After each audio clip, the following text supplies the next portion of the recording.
Mr. Speaker, I heard the issue of violence.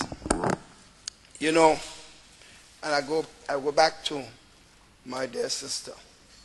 You know, Mr. Speaker, on this side of the House, I cautioned several times. I said, I do not like the idea of any encouragement to anyone on this side, supporters who go out and impute things against people innocently, because I think it's fundamentally wrong.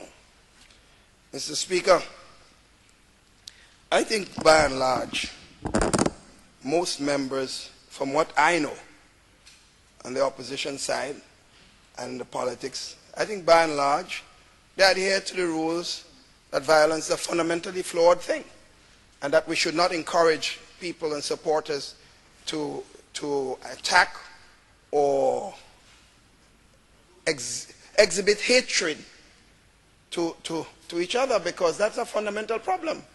You know, I cannot talk about love.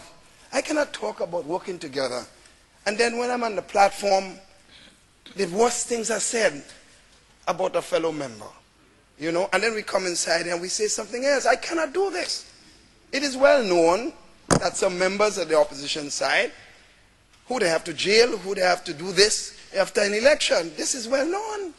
It is said up to the last weekend. Who going to jail, who going immediately afterwards, as if this is revolution days, we just going to pick up a man back in the calaboose, Mr. Speaker. You know what I mean? That's the language that is used. So the sister, when she's talking, you must talk about that. You cannot sit on the same platform where this hate is being espoused, Mr. Speaker. I mentioned here, and to the leader of the opposition, I ask him again, because there is and I must say, one member in particular on the opposition side. Every time someone comes to me with a problem coming from the other side relative to hatred of individuals or connection with violent act or drug-related activities, it is only one member on the side name you're hearing, and I must give the others credit in that sense.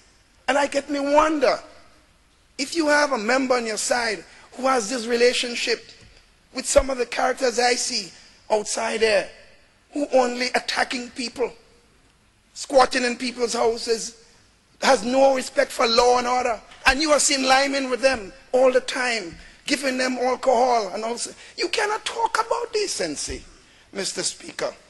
And I must, as I said, I sometimes defend other members on this side, because I don't see it from them, and if I see it, I will tell them. But I don't see it. But that member must understand that you cannot be nice, walk around, hug up people, go to church with a communion box, right? And then go on the blocks and say it's okay to do this and okay to do that. We must be consistent. You know, all of us have a conscience. All of us have, you know, we may make mistakes. But I think we ought to know when we're doing wrong. And as I said, to the credit of most of the members, I cannot say that about them. Yes, they do other things that I don't necessarily agree with. I suppose I do things that they don't agree to. But I think we have to, and I really want to make this plea here today, that we have to look seriously at what we are doing. So if something is happening on my side here, I cannot sit here and tell the members on the side one thing if I see members on my side doing it, because then I would look like if I'm being hypocritical. Mr. Speaker, my friend from the Northeast, I listened to him today about the constituency, and he sounds like he just got elected. I think my friend just started going around in the constituency. I think he just found out where Bellevue Road is, because I never heard him talk before. He offered a lot of solutions about agriculture, and he had time and time again to present the budget. But it's obvious, Mr. Speaker, I understand he's now going around the constituencies for the first time he's been seen in Northeast. So he gets to know certain roads now, so he sounds as if he's there, but this is election time. So yes, we will take all the advice from the member and so on, but I hope and I wish and pray that, that the people may understand this, but I'm not so sure based on the vibes I'm getting from the birds that are singing. They say he looks like a very lonely man outside, and Mr. Speaker, no friend with him, nobody. So I wish him good luck, Mr. Speaker. But I ask all my friends, let us work together to build a country.